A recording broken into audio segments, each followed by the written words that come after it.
지난 시간에 3장 마지막 슬라이드 부분을 설명하지 못하고 동영상이 마감되는데 마지막 슬라이드 설명을 좀 드리죠. 그 서비스 품질 QoS 퀄리티 오브 서비스였는데 그 부분이었는데 실제로 인터넷에서 QoS가 어떻게 보장되느냐 그에 관한 이야기입니다. IP 프로토콜에는 사실 이제 그 프로토콜 헤더 부분에 보면 QoS를 지원하기 위한 공간이 IP 프로토콜 있는데 실제로 사용되는 것은 잘 사용되지 않고 있다는 겁니다. 실제로 인터넷에서 누구나 이제 QoS의 우선순위를 높여가지고 자신들이 서비스를 좀 더 빠른 또 좋은 서비스를 원하는 게 되는 거죠. 그렇지만 인터넷에서 그런 것들을 다 반영할 수는 없기 때문에 누구나 똑같이 그런 걸 요구하고 있으니까 할 수 없기 때문에 그게 실제로 IP 프로토콜에 있는 그 패킷 헤더 부분에 그 QoS를 지정할 수 있는 부분을 어떻게 써놓든 간에 실제 라우터들이 이제 그것들을 해석하고 기능을 보장해 줘야 되는데 진짜 그렇게는 안 하고 있죠. 그래서 되게 그 부분은 QoS에 무관하게 모든 패킷에 대해서 동일한 기준으로 그냥 베스트 에포트라고 하는 거죠. 그래서 그냥 최선을 다해서 그냥 보낼 뿐이지 특정한 QoS를 보장해주는 형태는 아니라는 겁니다. 실제 이제 우리가 이제 QoS를 전송하는 데이터별로 좀 특징을 나눠서 이제 운영계층에서 사용하게 되죠. 영상 정보 같은 경우는 대용량이면서 또 실시간 전송이 필요한 거잖아요.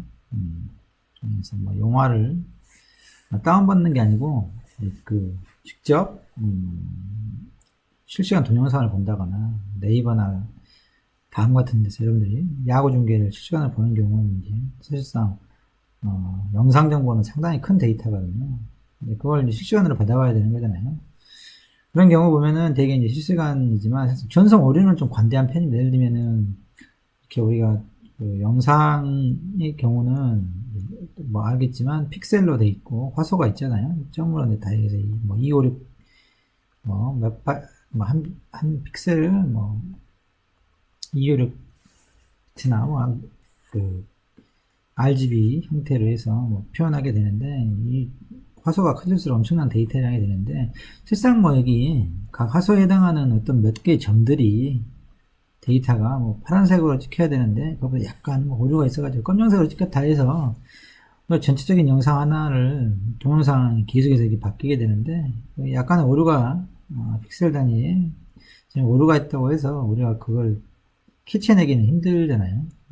사람의 눈이라고 하는 게 그렇게 아주 민감하지 않기 때문에 그래서 그런 정도 어느 정도의 오류는 이제 관대한 형태다. 그렇지만 중요한 건 실시간으로 이제 전송되어야 된다는 게 중요하죠. 그래서 대개 보면 이제 지터가 있기 때문에 이제 데이터가 전송되는 지연 시간의 분포가 일정하지 않잖아요. 그때 이제 버퍼링을 통해 가지고 미리 좀 받아놓고 실제 이제 동영상을 플레이할 때는 시간당 4프레임, 몇 프레임 정해놓고 간격을 일정하게 유지시키기 위해서 사전 이제 버퍼에다가 네트워크에 들어오는 패킷들을 쭉 이제 저장해 놓고 했었을 때는 이제 동일한 시간 간격으로 데이터를 이제 플레이를 해주는 거죠. 그런 식으로 해서 이제 신시각성을 보장해주는 그런 형태의 응용 프로그램이 만들어지는 거죠.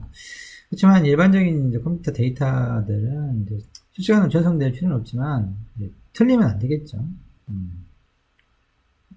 예를 들면 요즘 선거가 있었지만 선거에서도 개표를 하고 나서 그런 데이터들을 이제 전송하게 될 텐데 물론 빨리 되면 좋긴 하지만 그렇다고 해서 반드시 실시간일 필요는 없고 그보다는 중간에 오류가 없어야 되는 그런 게 보다 중요하겠죠. 아무튼 이런 데이터 종류별 특징에 따라서 응용 프로그램에서 그런 것들을 어떻게 처리해야 될지 그런 보다 이제 방안들이 나오겠죠. 아까 이야기했듯이 IP 프로토콜에는 QoS를 지원하도록 되어 있는 그런 기능이 있습니다. 패킷 헤더에 보면은 DS라고 하는 게 있는데 실제로 라우터에서 이걸 지원해줘야 가능한 거죠. 내가 아무리 여기를 이 QoS에 대한 우선순위를 높은 고클래스의 QoS를 보장해주는 형태의 패킷을 내가 조작을 해가지고 보낸다 하더라도 중간에 있는 라우터가 그걸 인정해주고 다른 애들은 좀 놔두고 얘를 먼저 보낸다거나 이런 식으로 해줘야 되는데 실제 라우터를 그렇게 우리가 이제 조정할 수는 없는 거잖아요. 네, 그렇다는 이야기입니다. 그러면 이걸로 3장을 마치고 4장 데이터 전송의 기초 부분을 다루도록 하겠습니다. 4장에서의 학습 목표는 전송과 교환 시스템의 구조와 원리를 이해하도록 한다라고 하는 거고, 특히 프레임 전송 데이터 링크 계층에서의 오류의 유형이 어떤 건지 살펴본 다음에, 그 다음에 문자 프레임, 비트 프레임, 프레임 구조가 어떻게 되어 있는지, 그 다음에 오류 검출, 오류가 있다고 그랬는데 오류가 있는지 없는지를 알아야 될 거 아니에요. 오류 검출하는 오류 검출 코드가 있는데 그것을 어떻게 하는지, 종류, 또 원리를 이해하도록 하는 거고, 특히 오류 검출 코드 중에서 생성 방식을 이용하는 CRC라고 하는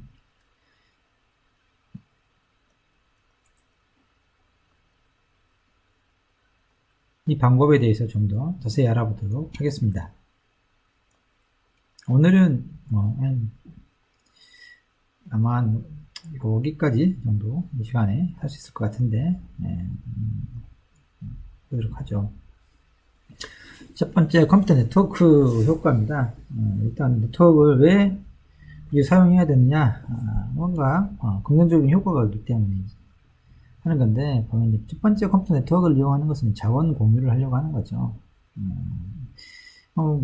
네트워크상에 있는 여러 가지 하드웨어나 소프트웨어들, 어떤 형태, 어떤 종류든 간에 그런 것들을 이제 물리적으로 혹은 또 논리적으로 자원을 공유해서 사용하게 되면은 효율적으로 사용할 수 있게 되지 않겠습니까?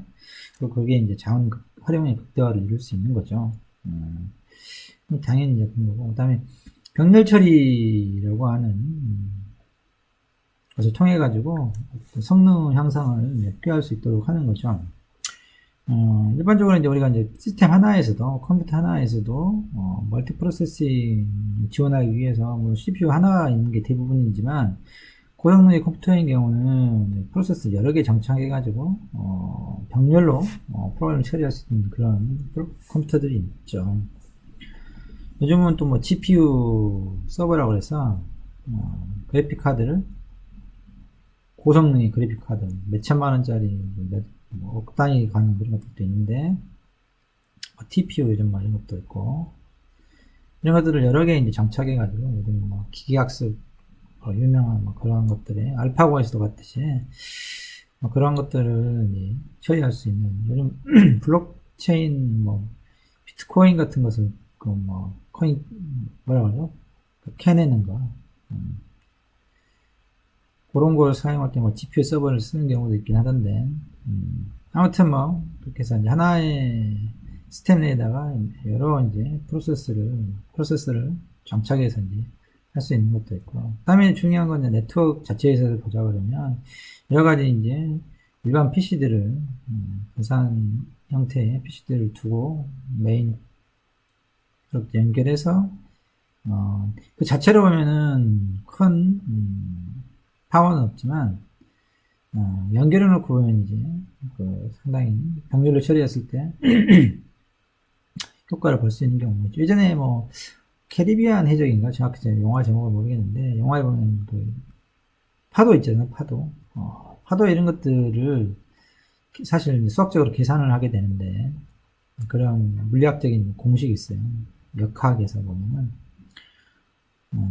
그 계산량이 엄청나가지고, 범용 컴퓨터 하나를 가지고 계산해서 디스플레이 하는 것은 너무 많은 시간이 걸리기 때문에 그런 CG 효과를 낼 수가 없는데, 그러려면 이제 슈퍼컴퓨터 같은 엄청난 컴퓨터를 이제 사용해야 되는데, 그러면 이제 비용이 많이 들게 되죠. 그러니까 이제 한 방법이 이런 리눅스가 달린 조그만 개인용 PC들을 수백 개, 수천 개 이렇게 연결해가지고 병렬을 계산하도록 만든 겁니다. 훨씬 이제 자원을 좀 더 네트워크를 통해서 효율적으로 사용할 수 있게 되면서 그런 고성능 슈퍼컴퓨터의 효과를 볼 수 있는 거죠. 그 전제 조건은 이제 네트워크가 고성능해야 됩니다. 네트워크가 좋아졌기 때문입니다. 이게 너무 느리면 설사 여기서 계산이 빨라 이렇게 나눠서 계산한다 하더라도 이 모아지는 때 시간이 너무 많이 걸리면 의미가 없는데 요즘은 네트워크들이 이제 많이 좋아졌죠. 그래서 이제 그런 효과들을 10분 발휘할 수 있게 된 겁니다. 그 다음에 이제 중복 저장 통한 리던던시 효과를 보는 거죠. 듀얼로 이제 뭐 예를 들면 이제 저희 학교 같은 경우도 되게 이제 백업 서버들이 따로 있잖아요. 그러기도 하고 되게 보면 이제 중복성을 이용해서 서버들을 듀얼로 이제 뭐 레이드 뭐 이런 시스템 있지 않습니까? 그래서 이제 해놓고 예를 들면 뭐 네트워크에서 이제 뭐 홈페이지 같은 경우도 듀얼로 해놓고 실제로는 이제 평상시에 이걸로 이제 서비스를 계속 제공하죠. 이 둘 사이에는 항상 싱크가 되도록 해놓고 동기화가 데이터가 다가 여기가 이제 문제가 생겼다 그러면 얘가 이제 백업으로 대신해서 서비스를 제공하는 형태로 이런 식으로 하는 것도 이제 다 네트워크가 가능하기 때문에 이제 가능한 거잖아요. 그래서 이제 이렇게 하게 되면 신뢰성 향상을 물론 이제 이렇게 하다 보면 이걸 관리해야 되고 하는 것들 때문에 전체적으로 보면은 뭐 약간 시스템 성능 저하가 가능하기도 하겠지만 어쨌든 이런 중복성을 활용함으로써 안정적으로 서비스를 신뢰성 있게 제공할 수 있는 거죠. 실제 이제 데이터 전송에서 전송과 교환이라고 하는 용어를 좀 우리가 구분해서 사용하고 있죠. 교환은 말 그대로 스위칭 기능, 그러니까 변경해주는 거죠. 그 말은 곧 데이터를 어떤 방향으로 보낼 건가, 그 경로 설정 하는 걸 갖다가 교환이라고 하는 거고, 전송은 말 그대로 이제 데이터를 그냥 상대편 매체로 연결되어 있는 무선이든 유선이든 매체로 직접 연결되어 있는 호스트 간의 데이터를 보내주는 걸 전송이라고 하는 거죠. 그래서 여기 보면 이제 뭐 이렇게 A하고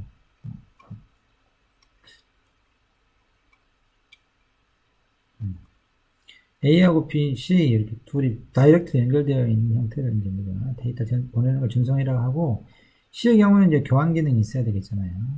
얘를 이쪽으로 보낼지, 이쪽으로 보낼지, 이쪽으로 보낼지, A로 보낼지, A, D, E 중에 이제 한 곳으로 보내게 되는데, 그때 이제 그런 스위칭 기능을 가지고 있어야 되지 않겠습니까? 그런 것들은 이제 교환을 한다라고 하는 겁니다. 그래서 예를 들면 A에서 이제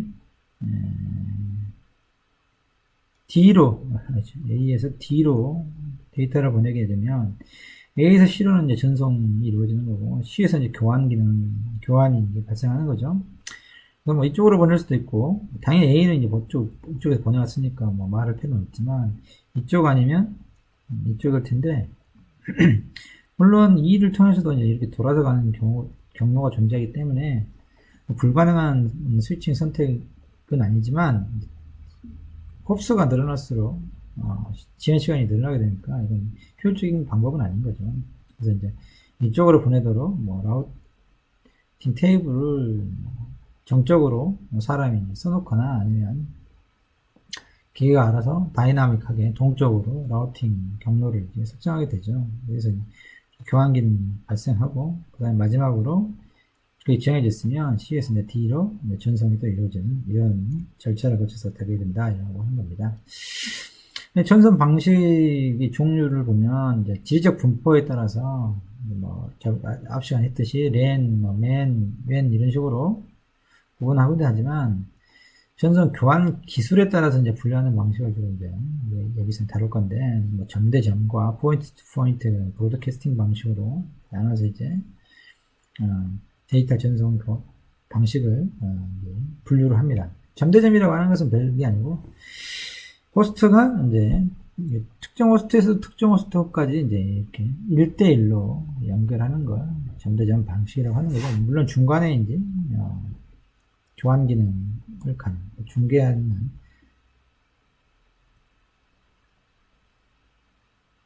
되는 거죠. 주로 원거리에 있는 시스템 사이 통신 방식이죠. 이제 이렇게. 그다음에 이제 브로드캐스팅 방식은 네트워크 연결된 모든 호스트한테 데이터가 전송되는 것이죠. 그래서 별도의 이제 교환 기능이 필요 없죠. 그래서 주로 이제 랜처럼 근거리에 있는 경우에 이제 공유 버스를 사용하는 경우에 여기 연결되어 있는 모든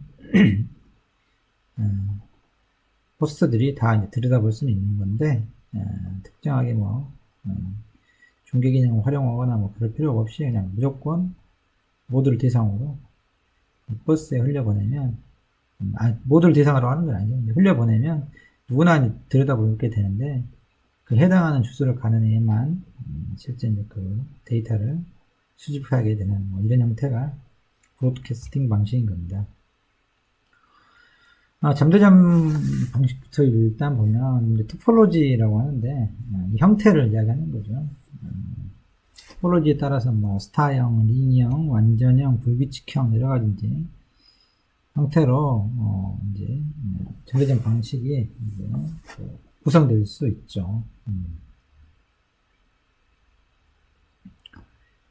물론 가장 좋은 건 사실 완전형이죠. 근데 문제가 뭐냐면 비용이 많이 듭니다. 모든 선들을 다 달아야 되는 거잖아요.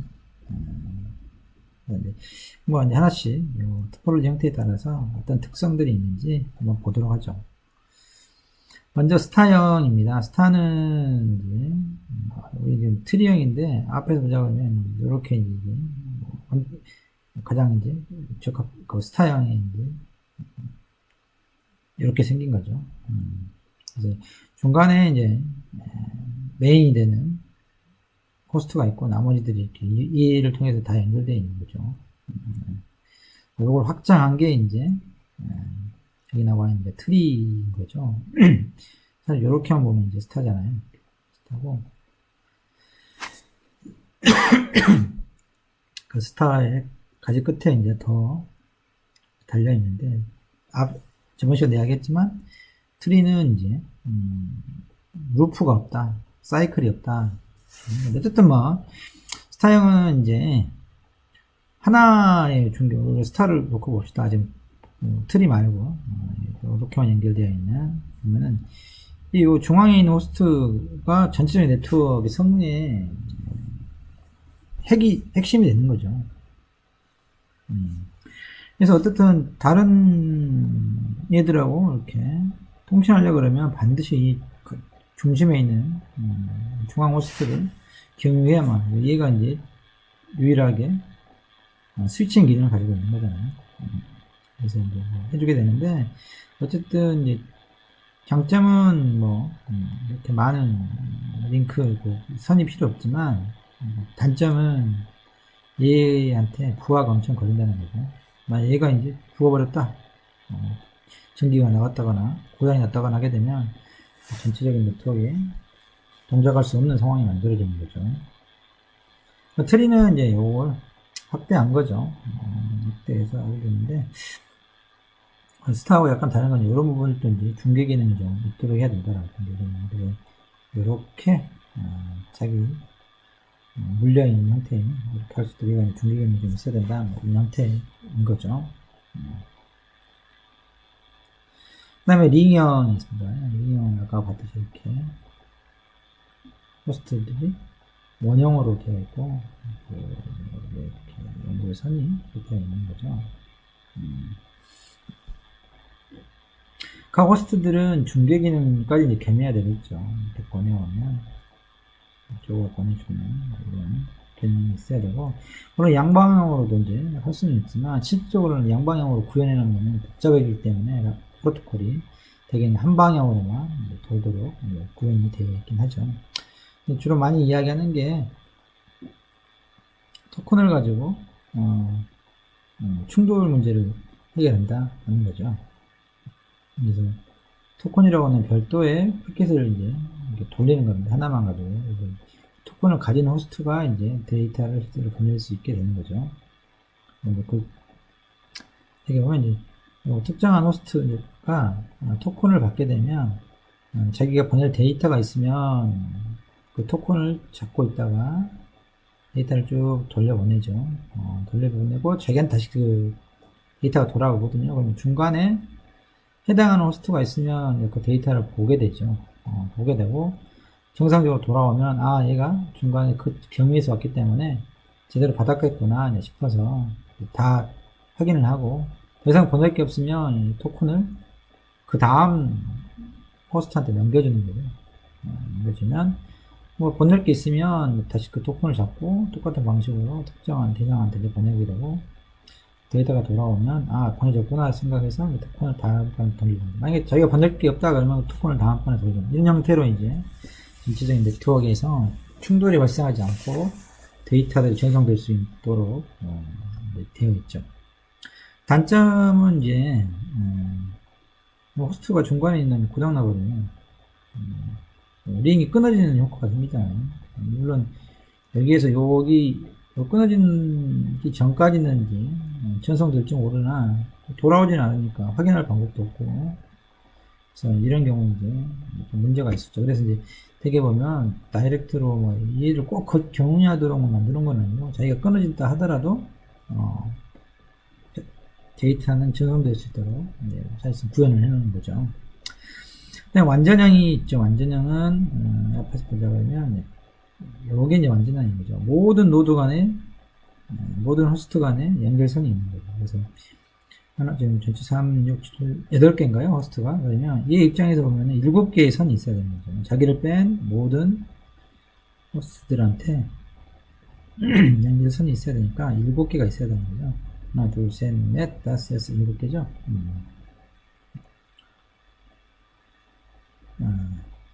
당연히 이제 이렇게 완전형인 경우는 모든 게 1대1로 직접 연결되는 거기 때문에 바로 다이렉트로 보낼 수 있으니까 훨씬 이제 지연 시간 같은 것을 줄일 수 있고, 또 설사 한 선이 고장났다 하더라도 다른 쪽을 통해서 이제 돌려보낼 수도 있고, 그러니까 그런 네트워크상에 발생하는 문제가 생긴다 하더라도 즉시 다른 형태로 데이터를 전송할 수 있는 그런 방법이 생기는 거죠. 문제는 이제 비용이죠, 비용. 모든 선을 논다는 게. 그리고 이제 연결선 뭐 책에 나왔듯이 이 형태의 연결선이 필요한데, 예를 들면 4개의 호스트가 있다, 4개 호스트가 있다 그러면 이렇게 하면 됩니다. 4 곱하기 3 나누기 2 해서 6입니까? 6개의 선이 필요하다. 하나, 둘, 4개의 호스트가 있으면 하나, 둘, 셋, 넷, 다섯, 6개가 필요하죠. 그럼 연결선이 계속해서 이렇게 n제곱의 형태로 n제곱이면 n제곱 마이너스 n 하고 2로 나누니까 노드수가 증가할수록 약 n의 제곱에 비례해서 연결선 수가 증가하게 되니까 호스트 수가 아주 많아지면은 연결선이 거의 제곱에 비례해서 늘어나게 되니까 감당하기 쉽지 않은 거죠. 조그마한 스몰 사이즈 노드수가 얼마 안 되면 문제가 안 되지만 요건 뭐 유명한 공식인데 쉐이크 렘마라고 그랬고, 악수하는 방법의 개수인 거예요. 5사람이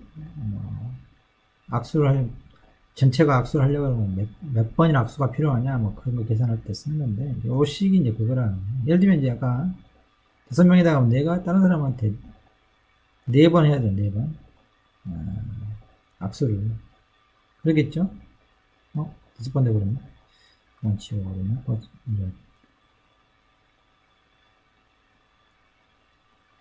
이렇게 4번 하게 되죠. 4사람한테. 근데 나만 그런 게 아니라 이 사람의 입장에서도 4번 하겠죠. 다른 사람하고. 이 사람도 4번.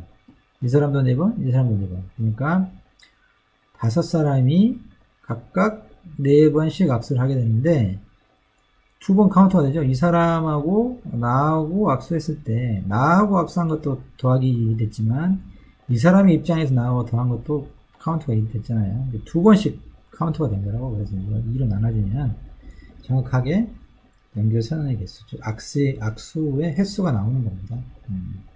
이렇게 곱해주기만 하면 2번씩 카운트 된 거라고. 나의 입장에서 이 사람하고 악수한 거, 이 사람의 입장에서 나하고 악수한 거, 이제 2번 계산이 된 거니까 2로 나눠주면 되겠죠. 여기 핸드쉐이크 렘마라고 하죠. 악수 핸드쉐이크 렘마에. 그 다음에 불규칙형인데, 불규칙형은 말 그대로 형태가 규칙이 없다는 거죠. 아무렇게나 그때그때 좀 만들어지는 형태이긴 한데, 특별한 이런 식으로, 토폴로지가 형태가 수정되지 않는 형태인데, 사실상 이게 가장 일반적인 네트워크 형태인 거죠. 물론 이제 고려를 하죠. 상황 데이터 트래픽이랄지, 또 호스트의 성능에 따라서 그런 연결선들의 형태를 어떤 형태로 꾸밀 건가, 연결할 건가 대해서 계획은 세우지만 되게 또 특정한 호스트가 또 늘어나고 자꾸 그러면 그때그때 이제 끼워 붙이는 방식으로 사용하다 보면 되게 무기직형으로 사용되는 게 네트워크가 생성되는 게 실제인 겁니다. 그 다음에 브로드캐스팅 방식은 크게 이제 두 개, 버스형과 링형이죠. 링형은 보면 이제 아까 점대점인 경우도 있지만 브로드캐스팅에 해당하기도 합니다. 일반적인 이제 버스형이죠. 버스형. 공유버스를 두고 호스트들이 연결되어 있으면 브로드캐스팅을 하게 되죠. 여기에다 특정한 호스트를 대상으로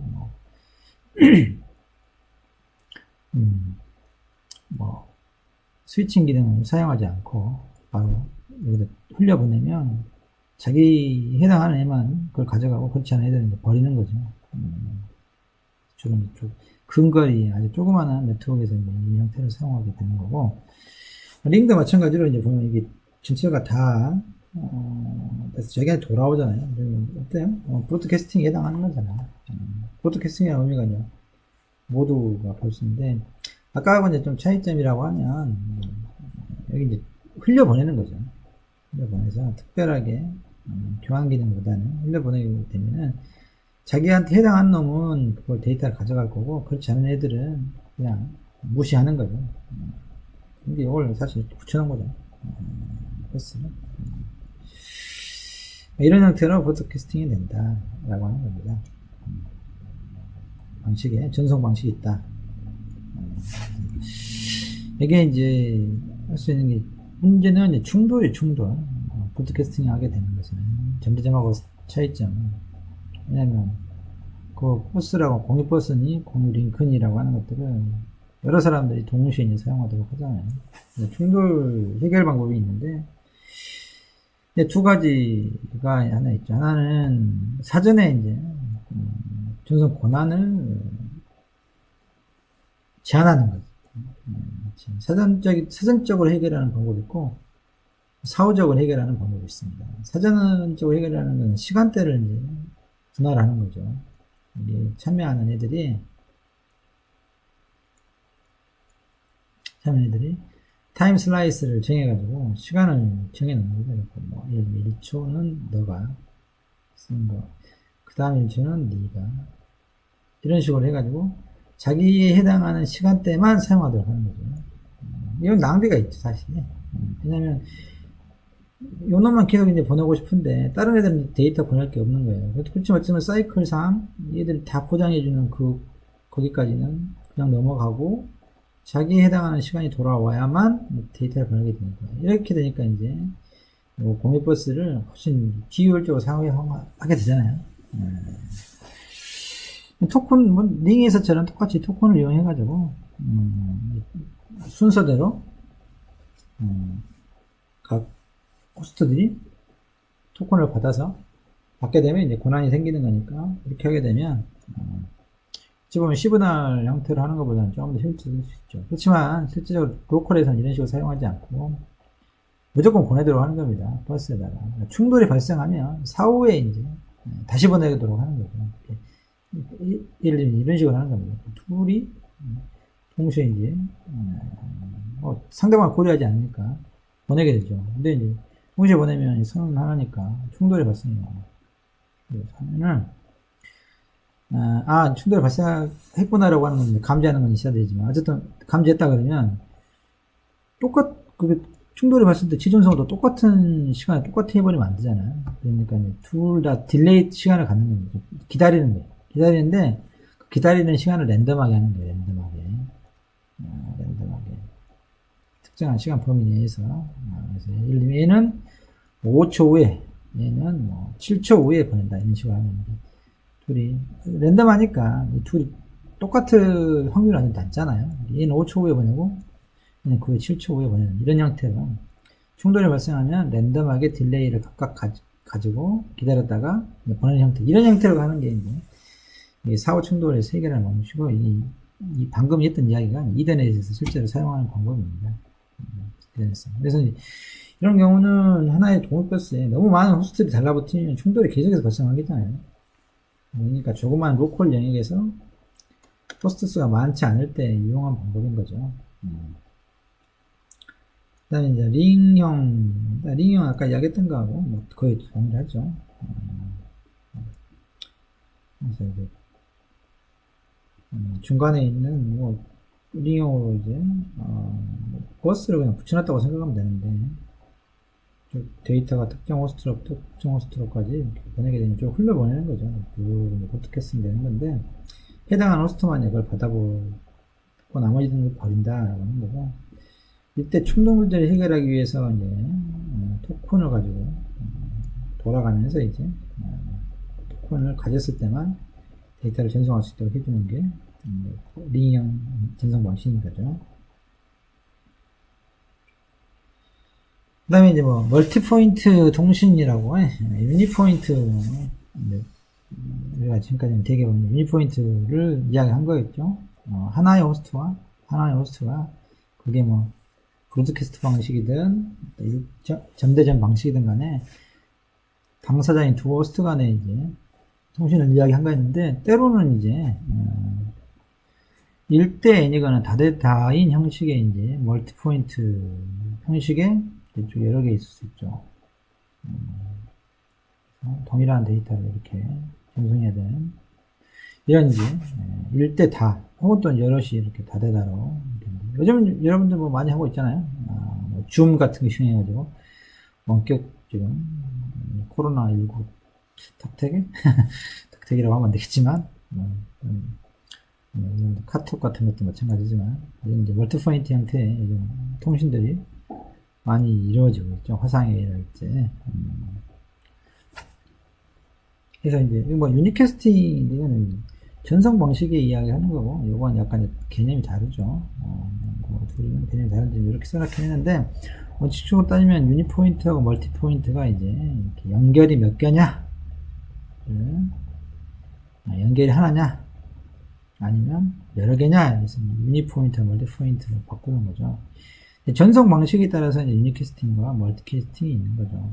다시 말하면 멀티포인트라 하더라도 멀티캐스팅으로만 사용할 수 있는 게 아니라 유니캐스팅으로도 가능한 거예요. 바로 뒤에 나오겠지만,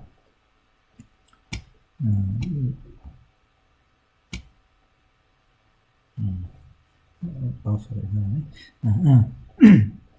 연결이 1대1인 거, 1대4인 거, 이런 식으로 연결이 몇 개냐를 따지는 게 유니포인트, 멀티포인트인 거고, 송신이 호스트 사이에 하나에게만 이렇게 보내는지, 연결이 몇 개가 아니라 전송하는 방식이, 아니면 하나가 여러 대에 동시에 보내는지, 그에 따라서 이제 유니캐스팅, 멀티캐스팅으로 구분하는 거니까 둘 사이는 좀 구분해줘야 됩니다.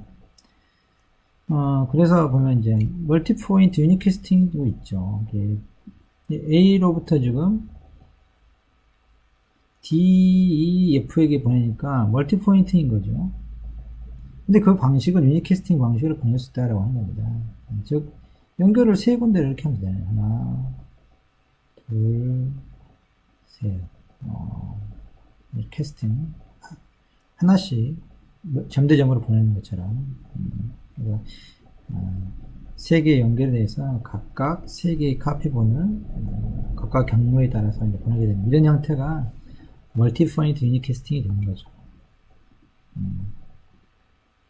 하지만 이런 경우 이제 아무래도 카피본을 많이 만들어야 되고 연결수도 이렇게 만들어야 되니까 아무래도 이제 성능상의 문제가 발생할 수 있고, 장점은 구현이 간단하잖아요. 점대점의 유니캐스팅 방식을, 유니포인트의 유니캐스팅 방식을 여러 개 섞어서 사용하는 거니까, 여러 번 연결해서 사용하는 거니까, 구현은 별도로 해야 될 필요는 없어서, 그럼 구현하기는 좋은 장점.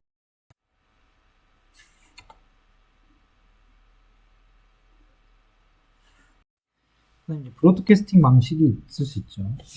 브로드캐스팅 방식은 이제 아까 여러 번 이야기하게 되지만 좀 약간씩 반복되는 책이 그렇게 되어 있는데, 네트워크에 연결된 모든 호스트한테 이제 전송하는 방식이죠. 그래서 호스트가 많아지면 아까 이야기했듯이 트래픽이 급격히 증가하면서 충돌이 이제 많이 발생하게 되는 거죠. 특히 이제 아까 이제 그 브로드캐스팅 방식에서는 특정 호스트한테 이제 보낼 때 이야기하는 거지만, 여기서 말하는 브로드캐스팅은 전체 노드한테 이제 보내는 거예요. 전체 노드들한테 특정한 메시지 하나를, 데이터를 전체한테 보내는 거예요. 목적지가 전체입니다. 이런 게 이제 여기서 말하는 브로드캐스팅. 이럴 때 이제 각각들이 데이터들을 전체한테 데이터 브로드캐스팅 한다고 그러면 엄청나게 데이터가 많이 나올 수밖에 없는 거죠. 이런 브로드캐스팅을 지원하기 위해서 이제 특정한 브로드캐스팅 주소를 사용하도록 되어 있죠. 그래서 끝에 가보면 다 111로 되어 있니, 이게 네트워크 주소이면 그 네트워크에 물려있는 모든 호스트를 대상으로 한다 할 때는 이게 8비트죠. 8비트를 1바이트에 다 1로 채우면 이게 10진수가 255잖아요. 이것은 모든 호스트를 다 가리키는 거기 때문에 이 주소를 보면은 다 이제 뭐 자기 정확한 IP 주소에서 뭐 2번이든 3번이든 25번이든 상관없이 25로 11로 되어 있으면 다 이제 그게 자기 거다라고 인식하게 되는 거죠. 그래서 실제로는 이제 뭐 무조건 다 255로 쓰진 않고 해당한 네트워크 안에다가 이제 그 해당 네트워크 주소는 그대로 쓰고, 네트워크 내에 물려있는 호스트들만 대상으로 할 때 이제 그 부분만 이렇게 써주는 거죠. 그러면 실제로 어떤 특정 호스트로부터 쭉 갈 때 라우터도 이렇게 구성하고, 마지막 라우터, 즉 2109380이라고 하는 네트워크 주소를 담당하는 라우터가 자기한테 물려있는 얘들한테 이제 드디어 브로드캐스팅을 해주는 거죠. 각각의. 여기까지는 네트워크 주소로 이제 유니캐스트 하듯이 이렇게 오게 되지만, 마지막에 라우터가 이제 브로드캐스팅 해주는 그런 메커니즘으로 전송이 된다라고 하는 겁니다. 그 다음에 이제 마지막으로 멀티캐스팅이죠. 아까 멀티포인트 유니캐스팅하고는 달리 별도 이제 멀티캐스팅 프로토콜이 있는데, 보면 이제 메시지가 하나죠. 하나는 연결을 3개 만들고 각각에 대해서 이제 유니캐스팅을 하게 되는 건데, 그런 게 아니고 별도의 메시지 하나를 가져다가 꺼내주면은 DEF 얘들에게 전체적으로 이제 하나가, 근데 이제 그러려고 그러면 이 중간에 있는 애들이 그런 이제 기능을 가지고 있어야 돼요. 그래서 보면은 멀티캐스팅 그룹을 생성하고 관리하는 별도의 기능이 있어야 되고 라고 하는 거죠. 그래서 쓰는 게 이제 요즘 이런 게 이제 많이 늘어나고 있는데, 비디오 오디오 서비스 가입자들 관리하게 되는 그런 거일 때 그룹 관리, 그룹이 들어가고 탈퇴하고 됐습니까? 멀티캐스팅 딱 전용의 주소 공간이 있기도 하죠. 주소 공간이 있죠. 그 중간에 있는 라우터들이 그런 멀티캐스팅을 할 수 있는 기능을 가지고 있어야 멀티캐스팅이 지원이 되는 겁니다. 그러니까 아까 이야기했듯이 멀티포인트 유니캐스팅 방식은 구현이 간단하고 이런 그룹 관리 이런 것들이 필요 없기 때문에 그런 게 되는 거지만, 이렇게 멀티캐스팅을 지원하려고 그러면 이제 상당히 많은 장비들과 그런 프로토콜을 구현하는 소프트웨어들이 필요하게 된 거죠.